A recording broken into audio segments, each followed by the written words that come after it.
Is the all-weather portfolio approach finally broken? Ray Dalio, for the last couple of years, has been going on about bonds being crazy to own. You shouldn't own them, he says. Well, his own portfolio has 55% in bonds that was made famous through Tony Robbins' Money Master the Game.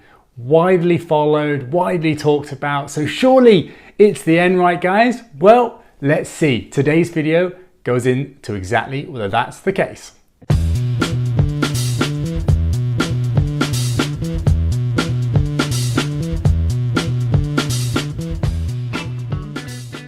Hi guys, my name's James Corsia and welcome to the Money Paradox podcast, where we're all about helping you become financially free so that you can focus on what you really want from life. Today, we're going into Ray Dalio's all-weather portfolio approach and whether it is now finally broken, given the bonds are evil, or at least Ray Dalio seems to be saying. Well, before we can agree as to whether this is effectively what he's saying, that the all-weather portfolio does not work anymore, we first need to have a little recap as to what this portfolio is, how it came to be, and what its purpose is. Only then can we know whether it still works. But before I go on, just a quick recap. Why do so many people listen to Ray Dalio? Well, this is a guy that manages the largest hedge fund in the world, 150 billion pounds. And a lot of people take notice of him, including central banks across the world. So he's definitely someone you want to have on your radar if he isn't yet. And where did this all-weather portfolio approach come from? Well, Tony Robbins, a few years ago, interviewed Ray Dalio and said, look, Ray, if you had to pass on a portfolio approach to your kids or to someone on the street and you weren't able to give them kind of constant advice or pass on money yourself, what would it be? He said, that's easy. I've actually already done it. It's something he's already thought about because he knows at some point he's going to die. And when he dies, he's going to need to make sure his money that he's passed on to his family and other important areas are still being well managed, even though he can't control how it's invested. So he came up with this idea to invest in a way that it didn't need constant thought, that it would work in all seasons or in all weather. And that is where the title of this portfolio approach came from. And it's something that he is already using with his family and in many areas. And I believe he is actually, in a small way, allowing people to invest in a slightly more complicated version of this through his company, Bridgewater. But Tony Robbins pushed him really hard and said, I know you're doing all of this stuff, but I want a really simple version of this so that the average person at home can follow it. He said, okay, let me have a think. And what we'll be going through very briefly is essentially that. But we also need to have a think about, well, where is the rationale coming from for this? And this quote from Ray Dalio accurately sets the scene. When looking back through history, there is one thing we can see with absolute certainty. Every investment has an ideal environment in which it flourishes. There is a season for everything. So guys, there we have it. There are different asset classes effectively, and those asset classes do well or do badly in different seasons, in different environments, different economic environments.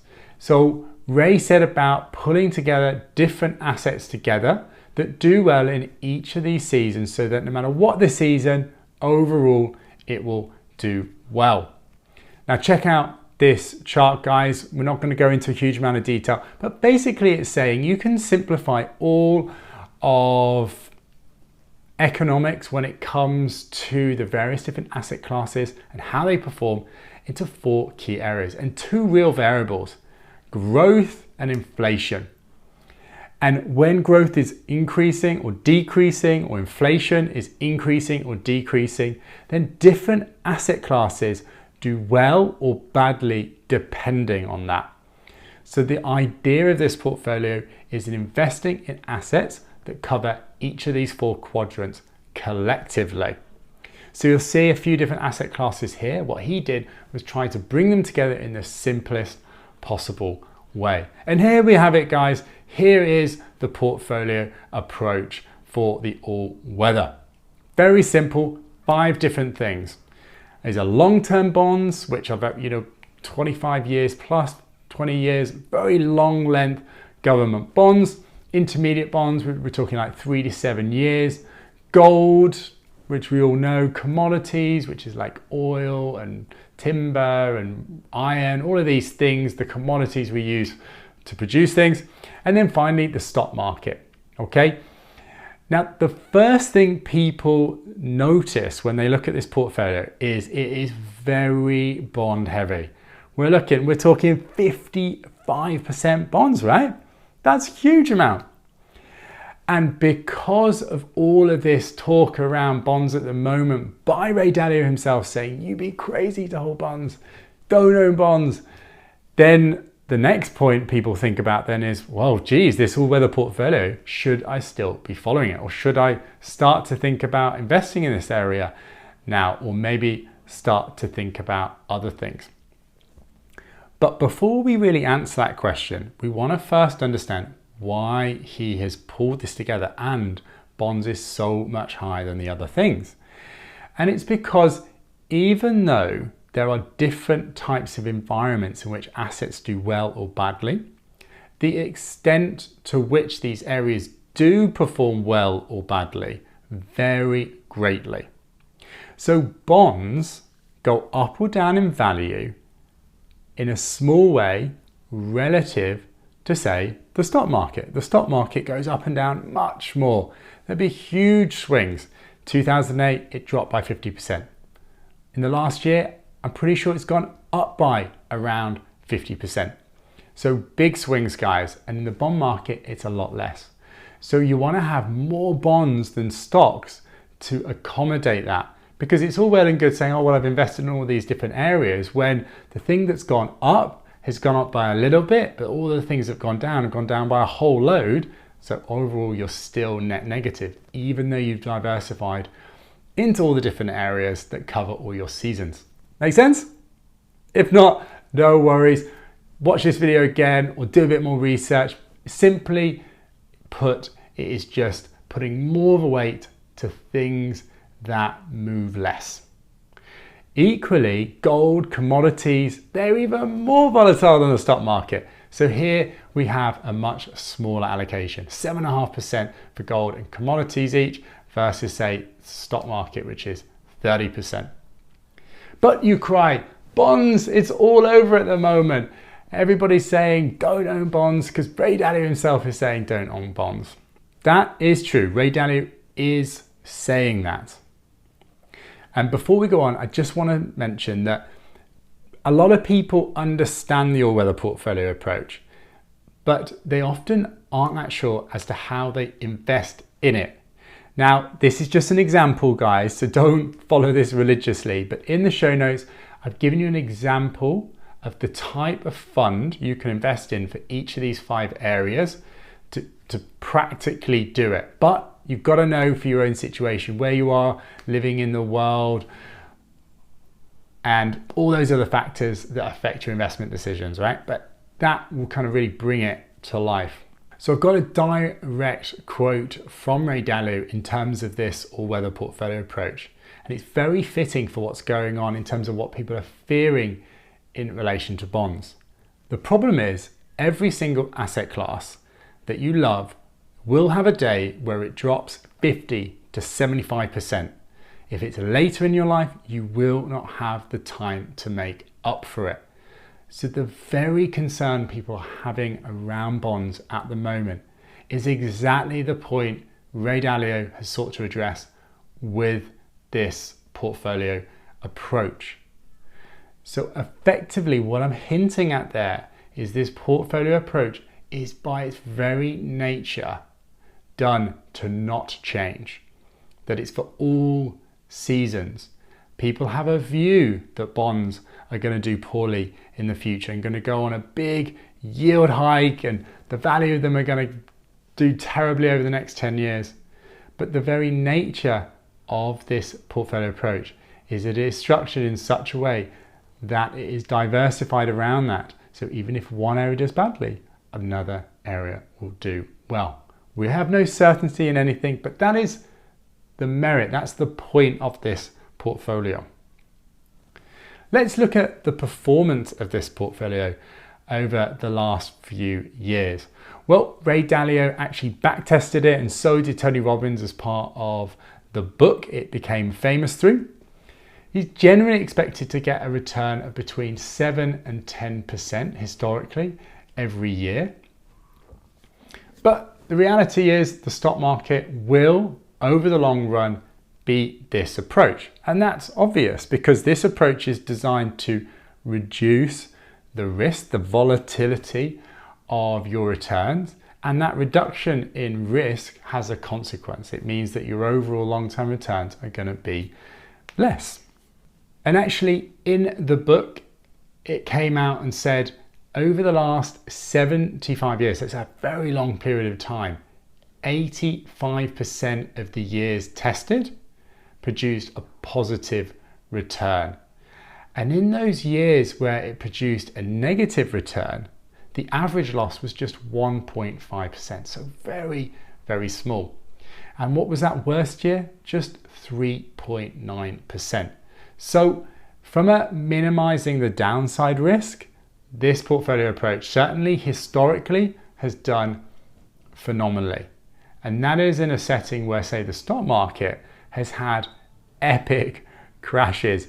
We're talking 2008, 50%, 2002, 50%, crazy numbers.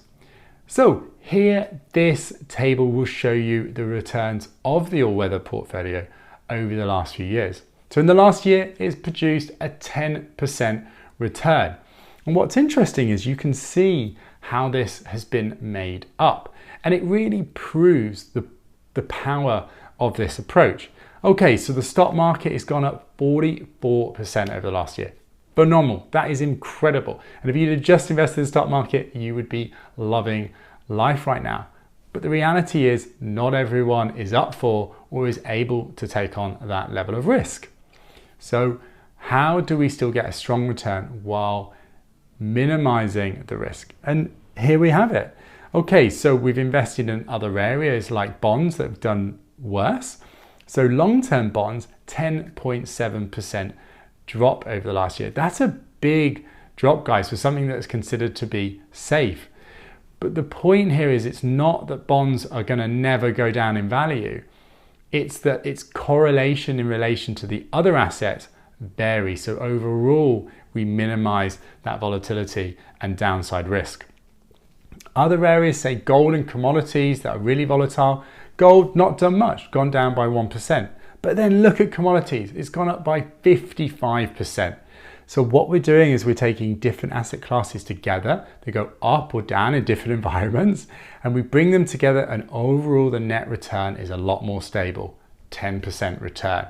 If we go back 3 years, a 10.5% average yearly growth rate. We go back 5 years, 7.5%, a little bit less, but still strong. We go back 10 years, 7.7% annual growth rate. So can you see, guys, how much smoother the returns are from this type of portfolio? Now, we don't know what's going to happen in the future. This doesn't guarantee a certain return in the future, but it does help to highlight the power of a portfolio approach like this. One of the reasons why this happens is because the nature of the Ray Dalio all-weather portfolio approach is such that you must maintain the asset allocation. So if you're invested in the portfolio and then a year later bonds are down and stocks are up, well then the ratio of bonds to stocks is out of whack for the portfolio. So the idea is you'll need to then invest more in bonds or sell some of the stocks and move into bonds to equalize again. And what is that doing? It's forcing you to sell high and buy low. This is the exact opposite of what most retail investors do. And it's this human psychology that gets in the way of a lot of people's success. Most people buy high and then sell low. They buy high because of FOMO and not wanting to miss out on all of these crazy returns, like what's going on in the stock market, and then selling low when everything crashes and they fear that everything's going to go to zero. So when we follow a very strict approach like this, it causes us to move away from poor psychology and just follow the principles and the mechanics that builds success. But you say, this time is different, James. We can't invest in the all-weather portfolio approach because bonds are going to do terribly. We're on record low yields. The only way is up. Well, that may be the case. And if you know with 100% certainty that the value of bond funds are going to go down over the next 10 years, then yes, don't invest in bond funds. It's a no-brainer. But do you know with certainty? They are low, but could they go lower? Could they go into negative levels? Could they stay like that for 10 years? Could the stock market do poorly? If you don't invest in bonds, what do you invest in? Do you hold it in cash? Well, then you're going to erode that value by inflation. So we must ask ourselves the question, if we're not going to do something, what else are we going to do? What is the opportunity cost? What is the alternative for us? It's not just about saying, no, definitely not that. And when we say we think we know something, do we know it? And to what extent do we know this? Also, why did we go into a particular approach in the first place? The all-weather portfolio is designed for investing in it for the long term and not changing it. No matter what the season, we still do the same thing. Now, if we break that and we move to something else, that's okay. We can do that. But if we break that and move on to something else, we are now in the market of deciding and changing what we want. We either move into a different portfolio approach, but then how long do we stay in that? At what point do we move back to the all-weather portfolio? All of these questions start to come. Let's say we sell all our bonds. What do we put it into? And then say we put that all into the stock market. At what point do we sell those things and move into something else? So guys, when we change an investment approach, we always want to be careful as to exactly why we're doing it and be clear on the new rules and principles in which we follow going forward. Now, this isn't me saying everybody should stay with the all-weather portfolio. It's me saying, think about these things carefully before we make a big change like this. Because if we move out of something like the all-weather portfolio, we're going into things like time the market. Well, oh, I don't think this is good, but this is good. Well, then what happens if bonds actually go up in value? Then what? Are we going to go back into it? Think these things through. But you say, there are key things that are no-brainers for me. I am very confident in this, and that is fair enough. There are some big topics going on around at the moment that are making people be concerned about investing in certain areas. Well, look at commodities. Over the last 10 years, the annual growth rate from this table, -7%. So it's like, surely I wouldn't invest in commodities. It's been doing so badly for the last 10 years.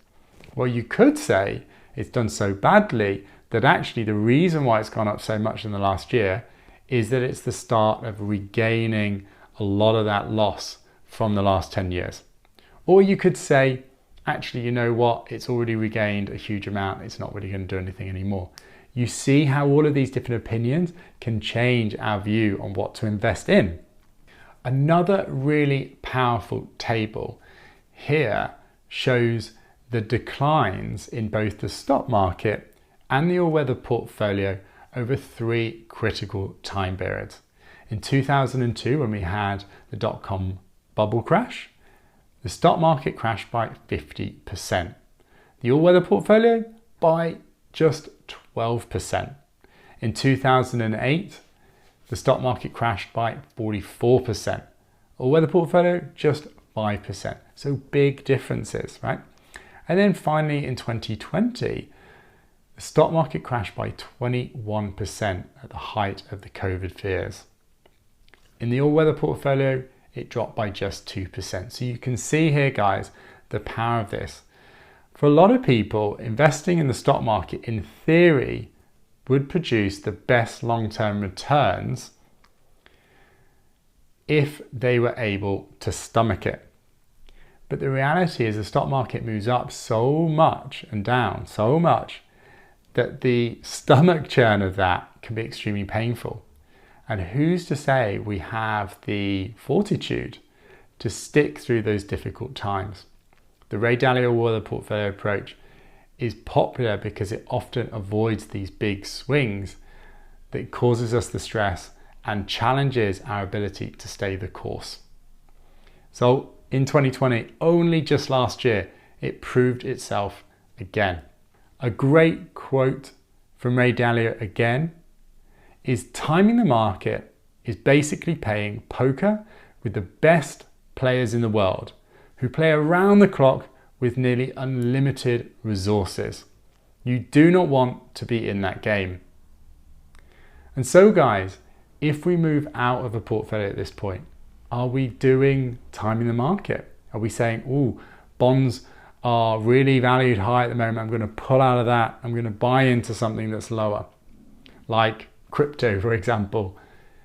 This isn't to say we can't do these things, but we've got to be damn sure about the consequences when we start to make these changes. So guys, in summary, when is this portfolio approach generally good or bad for someone? Well, it can be good when you want to be investing a lot of money and you don't want to do it in a way where you're worried about big swings in your returns. So you can be invested in it and know that generally you're not going to get these big crashes like you do in specific asset classes like the stock market, like gold, like commodities, like crypto, and so on. 2, it allows us to be invested if we are fearful of investing in specific areas that could cause big crashes. Because one of the worst things you could be doing right now is just to not be invested. By not investing, you're staying in cash and you're allowing your money to devalue over time. There are big concerns about inflation at the moment and it escalating. There's already signs that it has escalated a lot, and that just simply means your money is going to devalue even further. All of this printing of money is actually causing inflation far more than the inflation of a particular currency. And that's because assets across the board are going up in value. And so if you're not holding those assets, then in the future, when you do go to buy them, they're more expensive and then they're harder for you to get in. So think about that, guys, when you're avoiding being in the market. But when might be not good times to invest in this type of approach? Well, if you're a young investor and you're willing to take higher levels of risk, then you could invest in different approaches that come with that higher volatility, like fully investing in the stock market or investing in a diversified portfolio of different, more riskier, but potentially more higher returned asset groups. I've covered videos previously that talks about if you don't invest in bonds or you don't invest in this approach, what are the kinds of things that you could consider investing in instead. Equally, if you're able to invest over a longer period of time and smaller amounts, it allows you to be able to adapt and change as you go.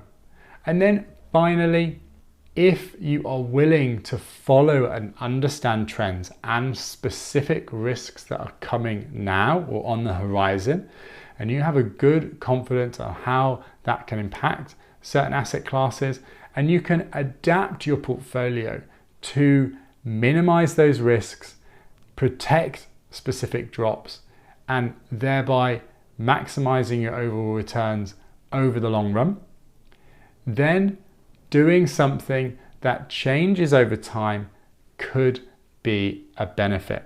But guys, remember, if you go down that approach, be careful and always have a clear view of what your principles are as you do it, if you're going to move away from something very strict like the all-weather portfolio. Guys, I hope you found this video useful. If you did, please do give me a like. It really helps with the algorithm, gets this video out to more people. If you'd like to hear on my future videos on this type of topic and other areas that help you become financially free, please do hit that subscribe button and you'll get notified for those future videos. Also, if you want to leave a comment below, let me know about any other videos you want me to cover, your thoughts on this topic. If you agree, you disagree, I would love to get a conversation going. I'd be more than happy to reply and give you my thoughts. That's all from me. Have a great week, and I'll see you soon.